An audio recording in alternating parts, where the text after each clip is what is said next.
Saudara yang terkasih, ikutilah ibadah online Sunday Service Goshen Blessing yang diadakan pada hari Minggu 28 Februari 2021. Ibadah pertama jam 7 pagi, ibadah kedua jam setengah 10 pagi, ibadah ketiga jam 11.30 siang, dan ibadah keempat jam 5 sore. Yang dapat diakses di YouTube channel Goshen Blessing. Gereja kembali membuka ibadah tatap muka yang diadakan mulai hari Minggu pada tanggal 7 Maret 2021. Ibadah raya pertama pukul 7 pagi, ibadah raya kedua pukul 10 pagi, ibadah raya ketiga pukul 5 sore. Yang akan dilayani oleh Pendeta Ronald Prawiro. Ibadah ini akan disertai dengan perjamuan kudus. Ikutilah ibadah pemulihan Pondok Daud setiap hari Senin hingga Sabtu, mulai pukul 8 pagi hingga 9 pagi, bersama Bapak Ibu Gembala Pendeta Lukas Suprayitno.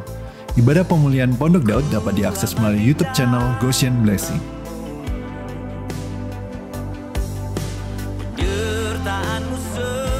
Online service The Last Joel, Minggu 28 Februari 2021 pada pukul 11 siang dengan pembicara Kak Alex Subrata yang dapat diakses melalui YouTube channel The Last Joel. The Hero Generation Zoom Meeting, Minggu 28 Februari 2021 pada pukul 9 pagi dengan pembicara Kak Mary Thomasoa dengan tema Break the Chain. Meeting code dan password DM Instagram The Hero Generation atau menghubungi Kak Mentor. Halo Kids, yuk beribadah bersama di ibadah online service Goshen Kids Church yang dapat diakses setiap waktu mulai hari Minggu pukul 7 pagi melalui YouTube channel Goshen Kids Church. Persembahan, persepuluhan, dan diakonia dapat dipersembahkan melalui rekening BCA GBI Goshen Blessing dengan nomor account 389 059 8888 atau dapat melakukan scan barcode yang tertera di layar.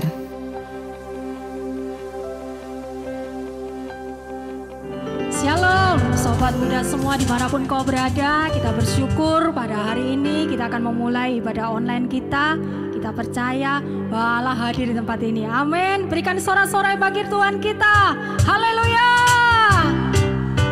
Kita mau bertepuk tangan bersama-sama ya. Kita mau naikkan pujian yang terbaik buat Tuhan kita. Haleluya.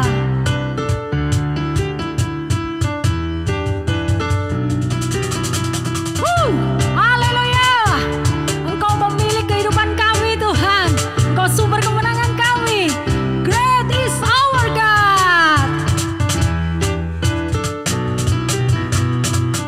Melukis cakrawala, merangkai jagat raya, pencipta alam semesta, pemilik kehidupan yang sanggup menyelamatkan. Kebenaran,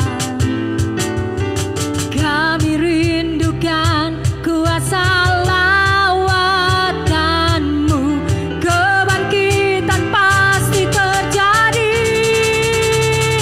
Oh, oh, oh, datanglah dan berkata, kuat dan berkuasa, saat hati bersatu, menaikkan pujian. Belenggu dipatahkan, mujizat dinyatakan.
semuanya. Sebelum kita masuk dalam firman Tuhan, mari kita mempersiapkan hati kita untuk menerima apa yang ingin disampaikan melalui hamba-Nya. Biarlah itu boleh menjadi kekuatan buat kita semuanya, karena firman Tuhan adalah pelita dalam hidup kita. Haleluya Yesus. Oh Yesus, haleluya. Ini kami anak-anak-Mu Tuhan.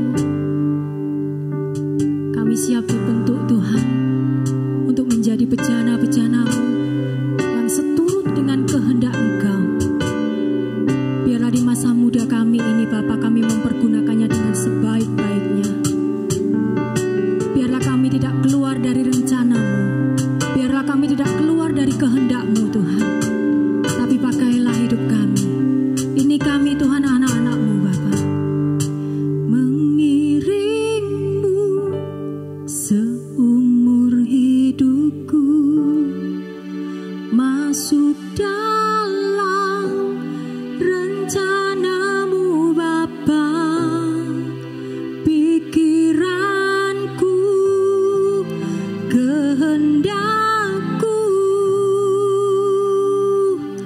ku serahkan padamu. Harapanku hanya di dalam-Mu. Ku kan teguh bersama-Mu Tuhan. Jadikanku bejana-Mu untuk memuliakan-Mu. Mengiring-Mu seumur hidupku, masuk dalam rencana-Mu Bapa. Pikiranku, kehendakku, ku serahkan padamu.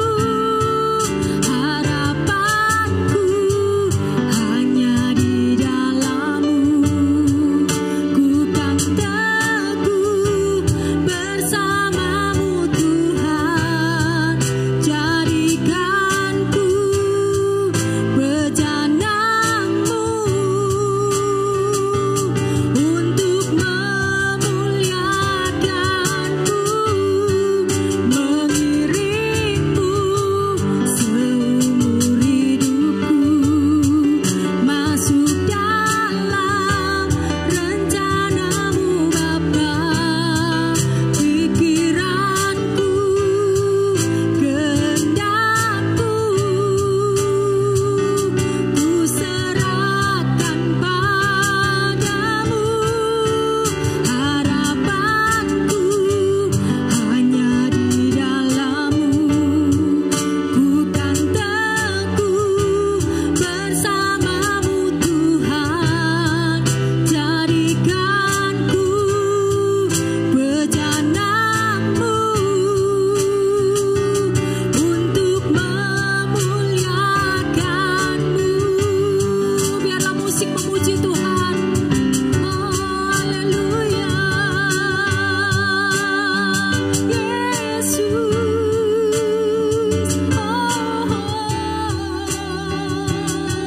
Ini kami Tuhan, bejana-Mu. Haleluya. Pakai setiap kami hanya untuk kemuliaan-Mu Bapa. Haleluya. Ya dalam Yesus. Haleluya. Haleluya. Yuk kita mau angkat tangan bersama-sama, dengan lebih lembut lagi kita mau katakan, mengiring-Mu seumur hidupku, masuk dalam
boleh senantiasa menyenangkan Engkau. Dan kiranya hidup kami boleh berguna bagi orang-orang di sekeliling kami, Tuhan. Terima kasih Tuhan, terima kasih. Sebentar kami rindu Tuhan untuk mendengarkan isi hati-Mu. Persiapkan hati kami supaya hati kami boleh menjadi tanah yang subur. Dan kami bukan hanya sebagai pendengar, tapi kami sebagai pelaku-pelaku firman Tuhan. Terima kasih Bapa, urapi hamba-Mu yang akan menyampaikan kebenaran firman-Mu. Dan setiap kami boleh duduk diam, mendengarkan berkat yang ingin Kau sampaikan dalam hidup kami. Terpujilah nama-Mu Bapa, hanya di dalam nama Tuhan Yesus kami sambut firman-Mu. Haleluya, amin. Shalom Teens, Happy Sunday, selamat hari Minggu. Tadi kita sudah mengikuti pujian penyembahan dengan luar biasa. Sekarang waktunya untuk kita mendengarkan firman Tuhan. Sebelumnya mari kita bersatu dalam doa. Bapa dalam surga, terima kasih Tuhan untuk kesempatan pada hari Minggu ini Tuhan. Kalau kami masih bisa beribadah, kami bersyukur Tuhan. Kami percaya bukan suatu kebetulan Bapa. Kalau kami bisa mendengarkan firman Tuhan pada hari ini Tuhan, kiranya Engkau berbicara kepada setiap kami. Tuhan tegur kami Tuhan kalau kami salah. Dan kami bukan hanya mau menjadi pendengar firman-Mu, tapi kami ingin menjadi pelaku firman Tuhan dalam kehidupan kami. Terima kasih Tuhan. Berikan kami konsentrasi supaya kami dapat mengerti Tuhan. Terima kasih Bapa, di dalam nama Tuhan Yesus. Haleluya. Amin. Hari ini kakak akan berkhotbah tentang fenomena yang ada di sekitar kita. Ini bukan suatu fenomena yang baru, tapi sedikit yang menyadarinya. Nah, sebelum itu kakak mau menunjukkan gambar. Di gambar ini coba adik-adik lihat. Carilah persamaan dari kedua gambar yang ada.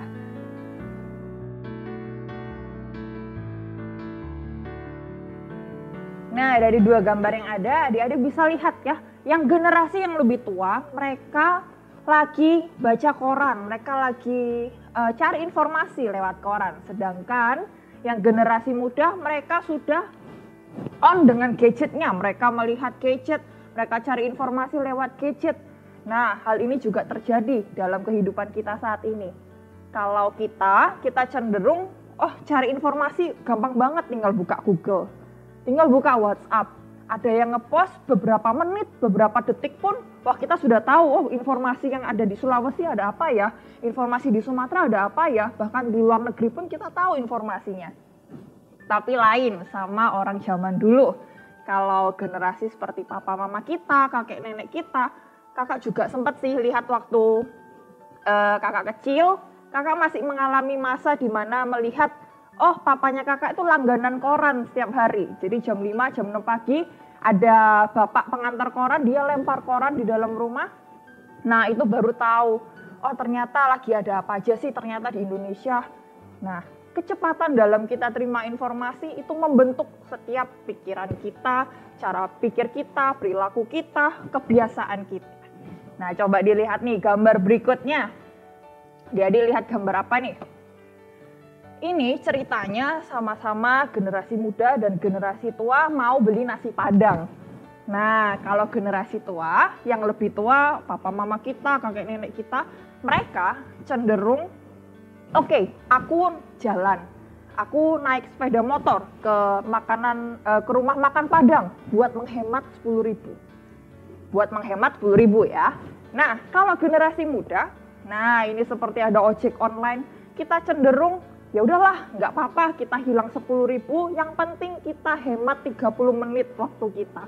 Cara pikirnya udah beda ya, adik-adik bisa lihat, wah ini ternyata beda generasi, beda masa, punya perilaku yang berbeda.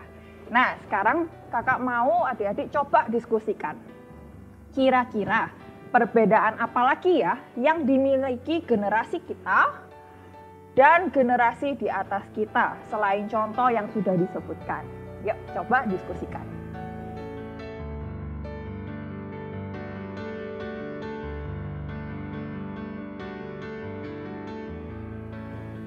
Ternyata banyak sekali ya perbedaannya. Mungkin juga bisa kalau orang zaman dulu, papa mama kita, kalau kita suka sama satu pangsit mie tertentu, hari ini bisa ke sana, minggu depan bisa ke depot sana lagi. Lain sama kita, generasi muda, kita cenderung ke restoran A, B, C, D, kita nggak tahu itu enak atau enggak. Yang penting instastory-nya bagus, yang penting feed-nya bagus. Beda banget cara pikir kita, perilaku kita beda banget. Nah, ini adik-adik bisa lihat gambar orang dari generasi Z, millennials, generation X, baby boomer, silent generation.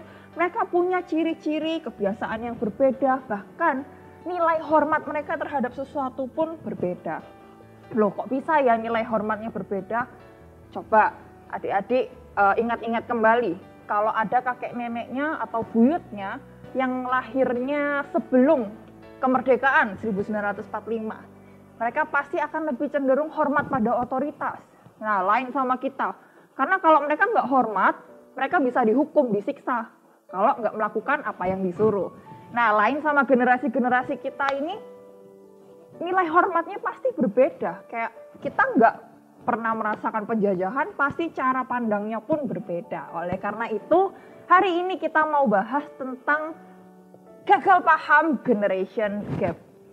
Kenapa gagal paham? Karena kalau kita nggak belajar, kita nggak ngerti, konflik ini akan ada dalam kehidupan kita dan kita nggak bisa selesaiin itu, malah hati kita hancur, kita menghadapi papa mama yang beda gitu ya responnya sama kita, cara pikirnya beda, kita bisa-bisa kita yang sakit hati kalau kita nggak coba buat memahami. Nah, generation gap itu apa? Mungkin ada adik-adik yang belum tahu namanya gap. Gap itu pasti artinya tembok, ada jarak. Kalau adik-adik lihat di gambar, di sini ada 2 orang. Nah, ada jarak ya di antara 2 orang ini. Nah, itu namanya gap. Jaraknya ini namanya gap. Apa sih itu? Generation gap itu perbedaan pada nilai, sikap, prinsip, kebiasaan yang dimiliki generasi muda dan orang tuanya. Terjadi karena bisa beda pengalaman, beda kebiasaan, dan juga beda perilaku. Nah, kalau kita nggak segera ngatasin ini, ada yang namanya konflik. Kita nggak bisa cari jalan tengahnya kayak gimana ya, pasti ada konflik. Yang muda pikirnya A itu yang benar, yang tua mikirnya B itu yang benar. Nah, generation gap ini kita nggak bisa menghindari ini. Ini akan selalu ada dalam kehidupan kita. Tapi kita bisa mensiasatinya. Kita bisa, cari jalan tengahnya. Caranya gimana ya supaya kita bisa mengatasi setiap perbedaan yang ada. Nah, kakak akan tarik dari firman Tuhan. Jadi Alkitab kita ini keren banget. Generation gap itu istilah ini sebenarnya baru muncul sekitar 1960. Tapi Alkitab kita yang sudah lama banget ditulisnya, nah itu sudah nulis loh ternyata tentang ini. Di Alkitab kita ada yang bagian perjanjian lama, ada bagian perjanjian baru kalau adik-adik lihat. Kalau adik-adik belum mengerti, yang perjanjian lama ini apa ya? Apa sih yang membedakan dua ini? Kalau perjanjian lama itu artinya itu ditulis sebelum Tuhan Yesus lahir. Tapi kalau perjanjian baru itu ditulis sesudah Tuhan Yesus lahir. Kitab terakhir dari perjanjian lama apa? Yuk coba adik-adik ingat atau coba adik-adik lihat. Apa ya kitab terakhir dari perjanjian lama? Ya, kitab Maleaki. Dari kitab Maleaki sampai kitab yang pertama di perjanjian baru itu ternyata ada gap. Ada jarak 400 tahun perbedaannya. Nah, ada gap ini pun juga beda cara hidup mereka, beda culture mereka. Kalau perjanjian lama ditulisnya dengan cara yang berbeda. Perjanjian baru pun style penulisannya berbeda. Ditulisnya juga sama orang-orang yang beda, pengalamannya beda. Nah, ini ada gap dulu perjanjian lama, perjanjian baru. 400 tahun perbedaannya. Jadi ini baru beda generasi. Nah, sekarang kita sama orang tua kita aja juga beda generasi. Jadi bayangkan kalau kondisi saat ini itu kita sedang tinggal serumah sama orang yang mungkin beda 2 abad, 3 abad, beda 400 tahun sama kita. Pasti kalau nggak diselesaikan konflik ini pasti ya timbul yang namanya sakit hati, kemarahan. Nah, kakak mau aja adik-adik lihat yuk dari Maleaki 4 ayat 6. Ini ayat terakhir dalam perjanjian lama. Kita mau lihat ya. Ternyata Tuhan udah kasih tips loh, caranya gimana sih mengatasi generation gap ini dari Maleakhi 4 ayat 6. Persis ini ayat yang terakhir. Kakak baca, maka ia akan membuat hati bapak-bapak berbalik kepada anak-anaknya dan hati anak-anak kepada bapak-bapaknya. Maksudnya apa sih? Hati bapak kepada anak, anak kepada bapak. Kembali, artinya mereka kembali nempel. Gimana sih caranya nempel? Pasti harus ada yang namanya relasi hati. Harus ada, oh iya aku sayang sama orang tuaku. Ada coba mengerti, rasa kayak, oh aku mau coba nih mengerti orang tuaku. Mungkin orang tuaku dulu seperti ini ya, makanya dia ngomongnya seperti ini sama aku. Nah itu kakak akan bahas nanti di akhir dari sharing firman Tuhan hari ini. Tapi ini tipsnya, Tuhan udah kasih tahu ke kita, ada relasi hati. Kita sebagai anak, ya mungkin kita terbatas gitu. Tapi kita bisa cari tahu love language-nya orang tua kita apa sih? Bahasa kasihnya orang tua kita apa sih? Apakah orang tua kita itu ngerasa dikasihi ketika dia diberikan surprise, diberikan kado, diberikan surat? Atau orang tua kita ngerasa disayang waktu waktu kita bantu-bantu bersih rumah mungkin. Nah, lewat love language itu kita bisa kok coba bangun relasi sama orang tua kita. Sekarang kita, orang tua kita banyak yang work from home, mungkin banyak sekali konflik. Nah, penting sekali buat kita mengerti hal ini. Terus kakak lanjutkan ya, membacakan ayatnya. Tadi sampai maka ia akan membuat hati bapak-bapak berbalik kepada anak-anaknya, dan hati anak-anak kepada bapak-bapaknya. Lanjutannya, supaya jangan aku datang memukul bumi sehingga musnah. Kata aku di sini A besar, artinya supaya jangan Tuhan Yesus itu sendiri datang memukul bumi sehingga musnah. Maksudnya apa? Nah, kalau nggak ada relasi hati antara anak sama bapak, di sini Tuhan bilang aku Yesus dia datang ke bumi buat sehingga musnah. Artinya apa? Terkutuklah tanah. Ini dilihat dari mana sih referensinya? Dari Kejadian 3 ayat 17. Jadi waktu Adam dan Hawa dia baru berbuat dosa, Tuhan Allah di situ bilang terkutuklah tanah. Jadi apa sih relevannya dalam kehidupan kita? Ya kalau kita terkutuklah tanah, artinya kalau kita mau kerja nanti kita susah. Mau cari makan nanti ya kita yang susah kalau nggak ada yang namanya pemulihan, kalau nggak ada yang namanya relasi hati.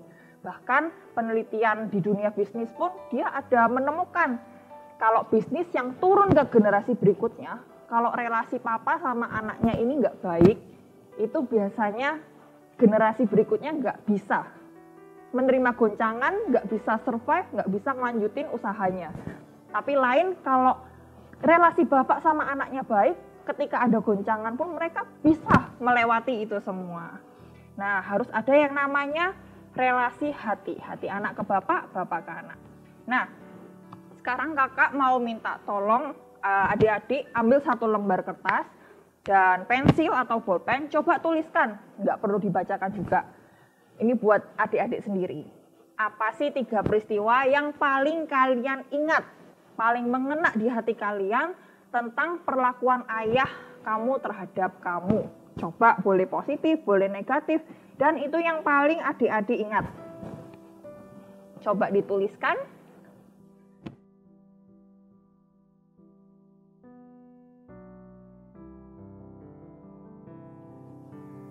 Oke, jadi good, itu bagus kalau misalnya apa yang adik-adik tulis itu sesuatu yang baik.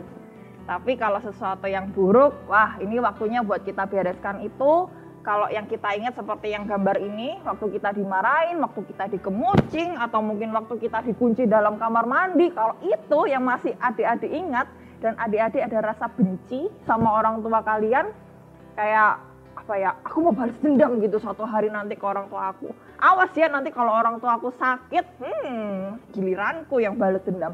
Kalau masih ada itu dalam hati adik-adik, segera bereskan. Ngapain sih nyimpen sampah dalam hati kita? Masa? Ya ibaratkan kalau kita masih simpan dendam, ibaratkan kita bawa kantong plastik, sampah semua. Kita ke mall, kita bawa sampah terus. Nah mau berapa lama itu disimpan dalam hati kita? Jangan sampai karena kita nggak ngerti tentang generation gap, kita nggak ngerti, nggak mau coba memahami orang tua kita, akhirnya kita simpan luka, kita simpan dendam. Nah, kakak mau membacakan satu quotes, ini sudah ada di layarnya adik-adik. Terluka itu tak terhindarkan, kita bisa saja tak sengaja terlukai, tapi pahit hati itu pilihan. Semua orang bisa terluka, tapi tidak semua orang yang terluka harus menjadi pahit hati. Terluka dan pahit hati itu berbeda. Kita nggak bisa ya tulis di dada kita kemana-mana, jangan lukai hati ini, jangan sakiti aku. Nggak mungkin kan kita tempel kertas terus di sini? Nggak bisa. Karena ya kita nggak bisa menghindari orang melukai kita, orang nyakitin kita, orang ngegosipin kita nggak bisa menghindari itu. Tapi kita bisa jaga hati kita. Nah, kakak kapan lalu pernah ikut seminar, di seminarnya bilang seperti ini. Kalau ada orang yang ngomong negatif tentang kita, buruk tentang kita, oke, kita nggak bisa tutup mulutnya mereka semua satu persatu, tangan kita cuma 2. Tapi kita bisa tutup kedua telinga kita. Nah, jangan biarkan, kan biasanya orang selalu bilang masuk telinga kiri, keluar telinga kanan. Biasanya bilangnya kayak gitu kan. Nah, kalau masih seperti itu sebenarnya kayaknya pernyataannya kurang pas ya. Karena kalau masuk telinga kiri, keluar telinga kanan, dia sempat nyimpen di hatinya. Nah, kakak pernah dengar kalau kita mendengarkan sesuatu yang negatif tentang kita dari orang lain, itu bisa menjatuhkan kita, merusak kita, bikin kita down, kita ngerasa insecure.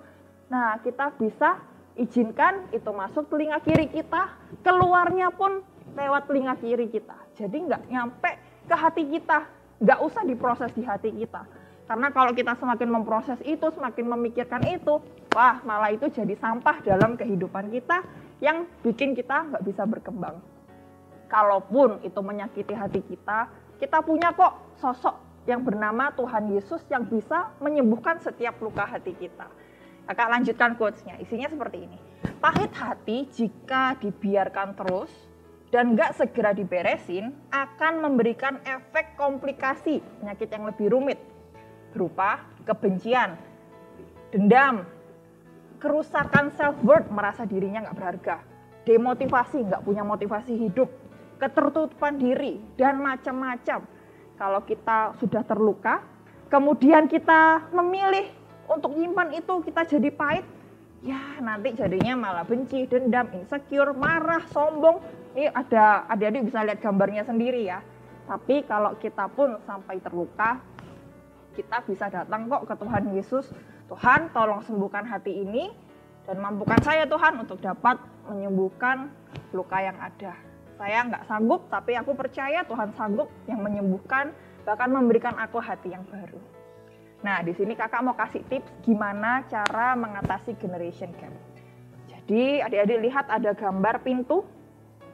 Ada 3 pintu yang harus dilewati menghadapi generation gap. 3 pintu ini berurutan. Nggak bisa kita langsung pintu ketiga, nggak bisa kita langsung buka pintu kedua. Tapi harus urut. Pintu pertama adalah pintu pengenalan. Pengenalan ke siapa? Ke orang tua kita. Ini kakak dalam konteks orang tua kita ya, karena lagi tentang generation gap yang kita bahas. Oke, kita coba kenalin orang tua kita kenalin budaya mereka. Coba kita tahu dulu gimana sih kakek kita ngedidik papa kita, ngedidik mama kita. Coba cari tahu itu. Ataukah mungkin ya, kakeknya suka ngomong yang kasar-kasar waktu marahin papanya adik-adik. Akhirnya itu nurun, papa ke adik-adik suka marah-marah, suka kasar kalau ngomong. Nah itu kalau nggak diputuskan rantainya, bisa-bisa kita yang akan membiarkan anak cucu kita nanti yang jadi korban. Harus kita yang memutuskan rantai itu.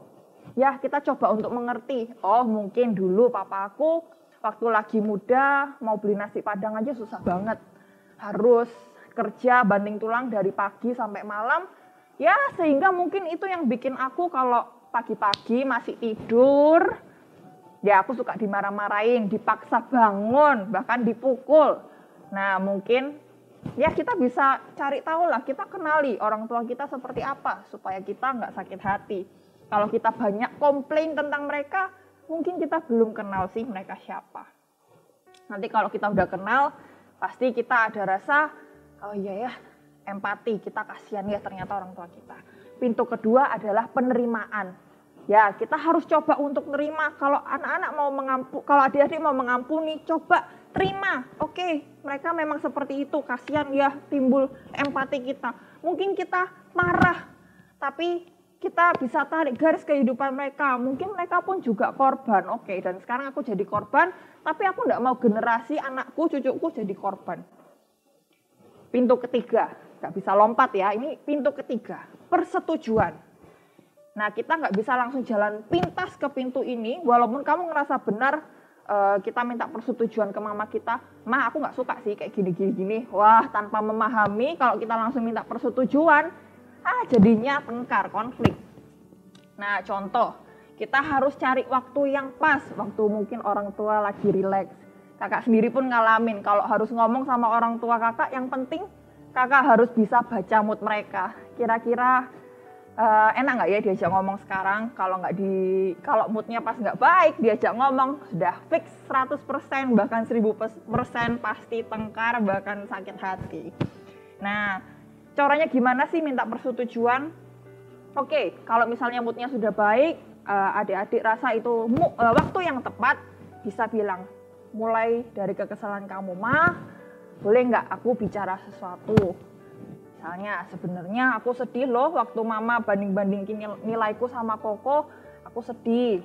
Atau mungkin, Ma, jangan kayak gitulah, kalau di depan temennya mama jangan gitu sama aku kurang suka, apa gimana." Tapi perhatikan nadanya. Jangan sampai nada kita ngomong marah-marah, nada kita tinggi. Kita juga harus calm, tarik nafas yang dalam, kita tenang, baru kita ngomong sama orang tua kita. Nah, sekarang kakak punya pertanyaan, bisa didiskusikan. Contoh kasus dalam menghadapi generation gap melalui 3 pintu tadi. Pengenalan, penerimaan, dan persetujuan yang sudah dijelaskan. Yuk coba, kira-kira kasus lain apa ya? Oke, izinkan kakak menutup firman Tuhan hari ini dengan 2 ayat dari 2 Timotius 3 ayat 1-2. Ini menjadi ayat terakhir kita buat pembahasan hari ini. Kita baca ya di ayat pertama. "Ketahuilah bahwa pada hari-hari terakhir akan datang masa yang sukar." Sekarang ini akhir zaman akan datang masa yang sukar. Gak hanya secara ekonomi, gak hanya secara politik, tapi juga parenting. Gimana kita menghadapi orang tua kita. Ada generation gap yang bikin masa semakin sukar. Bingung harus ngadepinnya gimana. Ayat 2. "Manusia akan mencintai dirinya sendiri dan menjadi hamba uang. Mereka akan membual dan menyombongkan diri. Mereka akan menjadi pemfitnah. Mereka akan berontak terhadap orang tua." Berontak terhadap orang tua ya. "Dan tidak tahu berterima kasih." Karena ngerasa apa? Anak-anak ngerasa, oh gue lebih pintar daripada orang tua gue. Orang tua aku mau komsel, aku yang pasangin Zoom-nya. Orang tua aku mau download aplikasi Gojek, Grab, aku yang downloadin, aku yang ngajarin. Harusnya mereka dong yang berterima kasih sama aku. Nah, ini pemikiran yang salah. Kalau kita nggak punya Roh Kudus dalam kehidupan kita, bisa-bisa ini yang terjadi. Tuhan Yesus nggak suka kalau kita seperti ini. Bahkan tadi sudah dikatakan kalau kita nggak hormat orang tua kita nggak coba untuk mengerti orang tua kita benci sama orang tua kita. Tadi firman Tuhan mengatakan apa? Terkutuklah tanah. Ya, bahkan kitab Amsal pun juga bilang, ya nggak panjang umur deh, bakal sakit-sakitan. Nah, itu firman Tuhan sudah mengatakan. Oke, yuk kita akhiri firman Tuhan hari ini dengan berdoa. Bapa, terima kasih Tuhan untuk firman yang sudah kami dengarkan.